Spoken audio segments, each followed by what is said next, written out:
안녕하세요. 오늘 다뤄볼 이야기는 바로 게브리엘 제빈의 소설 내일 또 내일 또 내일입니다. 이 소설의 진짜 재밌는 게 뭐냐면요. 우리가 영화나 드라마 보면서 저 캐릭터 귀엽다 하고 무심코 좋아했던 캐릭터 있잖아요. 그 안에 숨겨진 좀 불편한 진실을 확 파헤치고요. 그걸 또 아주 똑똑하게 해결해버려요. 자, 그 비밀이 뭔지 지금부터 함께 파헤쳐 보시죠. 자, 이걸로 한번 시작해 볼까요? 만약에 대중문화 속 사랑스러운 너드가 사실은 전혀 사랑스럽지 않았다면 어떠세요? 우리가 막 응원하고 잘 되길 바랐던 그 캐릭터의 행동들 속에 어쩌면 우리가 전혀 눈치채지 못했던 어떤 위험한 공식 같은 게 숨어 있을지도 모른다는 거죠. 자, 그럼 첫 번째로 살펴볼 건 바로 대중문화 속 사랑스러운 너드입니다. 도대체 이 캐릭터가 어떤 모습이길래 우리가 이렇게나 익숙하게 느끼고 심지어는 약간의 향수까지 느끼는지 그거부터 한번 짚어보죠. 와, 정말 익숙한 얼굴들이죠? 해리포터의 론 위즐리부터 시작해서 80년대 하이틴 영화에 나왔던 인물들까지 다들 공통점이 있어요. 좀 어설프고 서툴고 그래서 괜히 막 챙겨주고 싶고 동정심이 생기잖아요. 근데 바로 그 동정심이 무기가 돼서 가끔은 꽤 자주 위험한 행동까지 정당화시켜준다는 문제가 있는 거죠. 그래서 이 동정적 너드 공식이라는 게 정확히 뭐냐? 바로 이런 겁니다. 자기를 거절한 인기 많은 여학생은 나쁜 애로 만들어버리고 자기는 당연히 그 여학생의 관심을 받을 자격이 있다고 믿는 거죠. 근데 진짜 무서운 건 뭔지 아세요? 이야기 자체가 영화나 드라마가 이 캐릭터의 이런 나쁜 행동을 슬쩍 용서해준다는 거예요. 면죄부를 주는 거죠. 자, 근데 여기서 분위기를 한번 싹 바꿔볼게요. 우리가 지금까지 그냥 추억이다, 향수다 하면서 봤던 이 캐릭터 있잖아요. 그 뒷모습에는요, 사실 꽤나 어두운 그림자가 있다는 겁니다. 두 번째 파트입니다. 바로 유해한 자격지심. 아니, 그 사랑스러움이 어떻게 위험해질 수 있다는 걸까요?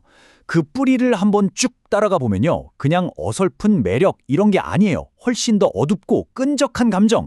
바로 자격지심과 딱 마주치게 되는 거죠. 이 공식이 어디서부터 시작됐냐면요. 바로 1984년에 나온 너드의 복수라는 영화에서부터라고 해요. 근데 이 영화에서 보여주는 복수라는 게 지금 시각으로 보면 정말 충격적입니다. 이 인형구가 정말 모든 걸 말해주죠. 영화가 끔찍한 성범죄로 끝나는데 그걸 관객들이 그렇게 보지 않도록 만들었다는 거예요. 오히려 그걸 승리다, 정의구현이다 이런 식으로 포장해서 팔았다는 거죠. 너드가 인기 여학생의 남자친구인 척 속여서 성관계를 맺는 장면을 복수의 성공이자 통쾌한 승리로 그렸다는 겁니다. 정말 끔찍하죠? 그러니까 이 유해함의 핵심은 딱 하나, 자격지심인 겁니다. 여자는 남자한테 로맨스를 빚졌어. 내가 마땅히 받아야 할 걸 차지하기 위해서라면 무슨 짓을 해도 괜찮아. 라는 진짜 위험한 믿음이죠. 이게 단순히 영화 한 편의 문제가 아니었던 거예요. 당시 우리 사회에 꽤 널리 퍼져 있던 아주 해로운 생각이었던 거죠. 자, 그럼 이렇게 오래되고 유해한 공식을 어떻게 바로잡을 수 있을까요? 드디어 오늘 이야기의 주인공, 소설 내일, 또 내일, 또 내일이 등장할 차례입니다. 이 소설이 바로 그 현대적인 해법을 제대로 보여주거든요. 소설 줄거리는 아주 간단해요. 어릴 때 병원에서 만나서 비디오 게임으로 완전 절친이 됐던 두 천재, 샘과 세이디가 있었어요. 이 두 사람이 어른이 돼서 다시 만나고 같이 비디오 게임을 만들면서 벌어지는 이야기입니다. 근데 이 소설이 정말 똑똑하다고 느껴지는 지점이 바로 여기예요. 주인공인 샘 마스루가 우리가 방금 전까지 이야기했던 그 고전적인 너드의 특징을 전부 다 가지고 시작한다는 거예요. 자기 연민에 빠져있고 이기적이고 심지어는 자기 친구인 세이디한테 소이욕까지 느끼죠. 자, 그럼 작가 게브리엘 제빈은 이 문제를 어떻게 해결할까요? 아주 체계적으로 딱 3단계에 걸친 해결책을 보여줍니다. 제빈이 쓰는 세 가지 핵심 전략은 정말 명쾌합니다. 첫째, 너드는 영웅이 아니다. 둘째, 여성은 전리품이 아니다. 그리고 셋째, 로맨스가 최종 목표가 아니다. 딱 이 세 가지예요. 옛날 공식이랑 비교해보면 확 와닿죠. 예전에는 작가가 관객한테 얘 좀 찌질하고 불쌍하니까 나쁜 짓 해도 좀 봐줘 라고 속삭이는 거나 마찬가지였어요. 근데 제비는요, 절대 그러지 않아요.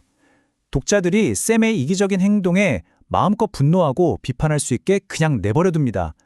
샘을 절대 영웅으로 포장하지 않는 거죠. 이 대사가 바로 샘의 그 자격지심이 폭발하는 장면을 보여주는데요. 자기 제일 친한 친구이자 사업 파트너인 마크스가 세이디랑 사귀게 되니까 샘이 뭐라고 하냐면 세이디는 내 소유라고 말해요. 내 건데 네가 감히? 이런 거죠. 와, 진짜 읽으면서 소름이 돋는 부분이에요. 자, 제빈의 두 번째 해결책은 바로 세이디 그린이라는 캐릭터 그 자체에 있습니다. 세이디는 남자 주인공을 빛내주기 위한 예쁜 장식품 그런 게 아니에요. 그녀는 복잡하고 결점도 많고 때로는 좀 비호감일 때도 있는 자기만의 욕망을 가진 완전한 한 명의 인간이라는 거죠. 남자 주인공의 성장을 위한 도구가 절대 아닌 겁니다. 그리고 이 대사. 와, 이 대사가 진짜 이 소설의 핵심을 관통합니다. 세이디가 하는 말인데요. 연인은 흔하지만 인생에서 정말 합이 잘 맞는 창조적인 파트너는 진짜 드물다는 거죠. 이 소설은 단순한 사랑 이야기보로 함께 무언가를 만들어가는 파트너십이 얼마나 더 위대하고 소중할 수 있는지를 제대로 보여줍니다. 자, 이제 마지막입니다. 사랑 이야기, 그 이상. 이 소설은 단순히 캐릭터 하나를 바로잡는 데서 그치지 않아요. 아예 이야기의 판 자체를, 게임의 룰 자체를 새롭게 써내려갑니다. 그 방식이 제목에서도 기가 막히게 드러나는데요. 내일 또 내일 또 내일이라는 이 구절, 원래 셰익스피어의 맥베스에 나오는 엄청 허무하고 절망적인 대사거든요. 인생은 다 부질없다 뭐 이런 거예요. 그런데 작가는 이 절망적인 말을 비디오 게임에서 다시 시작하기 버튼 누르는 것처럼 무한한 기회와 희망의 상징으로 완전히 뒤집어 버립니다.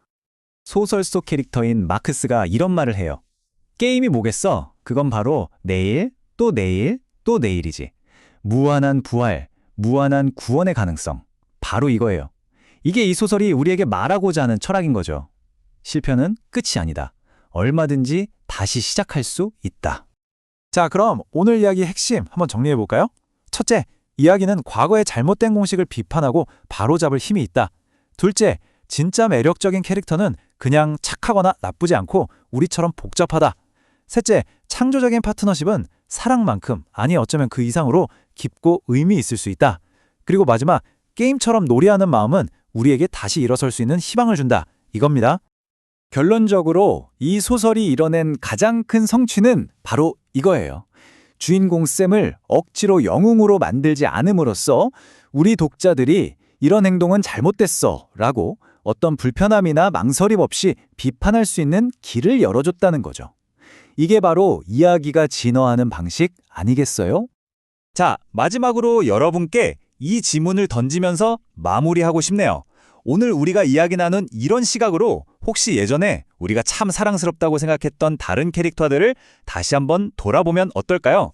아마 전에는 보이지 않았던 새로운 것들이 보일지도 모릅니다.